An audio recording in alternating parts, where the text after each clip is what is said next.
Hər kəs öz həyat yoluyla məktəbin, müəllimin, insanın həyatında nə kimi olduğunu bilir və qiymətləndirməlidir.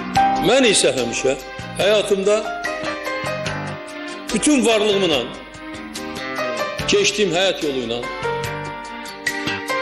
məktəbə borçluyam, müəllimə borçluyam. Peşəkarlığın, biliyin, savadın, intellektin əsası məktəblərdə qoyulur. Ona görə məktəbdə verilən təhsil insanın həyatında həlledici rol oynayır. Və hər bir insan üçün onun gələcəyi, onun taliyi məktəb illərində dərslərə verdiyi qiymətlə, dərslərə verdiyi diqqətlə birbaşa bağlıdır.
Uzattın her yerde bayrağımızı, yazdın tarihlere at sanımızı, tanıttın dünyada varlığımızı, ulu bir serkerde ulu gönder.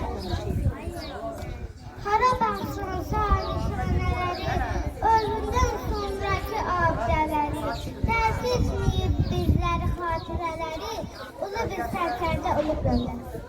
Heydər adı dastanlara çevirdi, qüdrətini yerlə bildirdi, Allah onu yurdundan getirdi, ulu bir sərkərdə ulu gönder.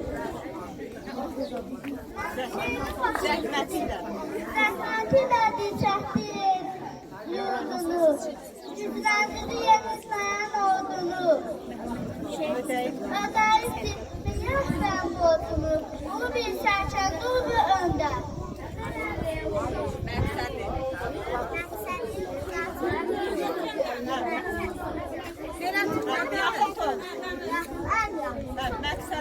Məqsədi uzalsın vətən, oğulları düşməndən. Dağlasın, anaların gözünü sen sağlasın, ulu bir sərkərdə ulu bir öndə. Dağcılığında onun dadına çattın, üç renkli bayrağını zirvelerle uzattın.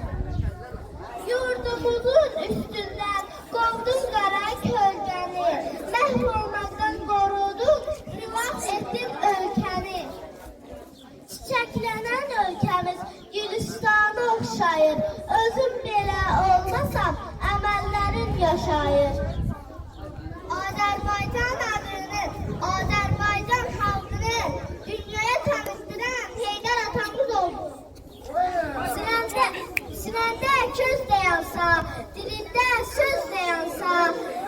başında kim dayansa, yaşa evlar yurdu. Tanrı sənə yetirim, Tanrı sənə yetirim, Heydər kimi bir oğul. Çeşiyində dayanıb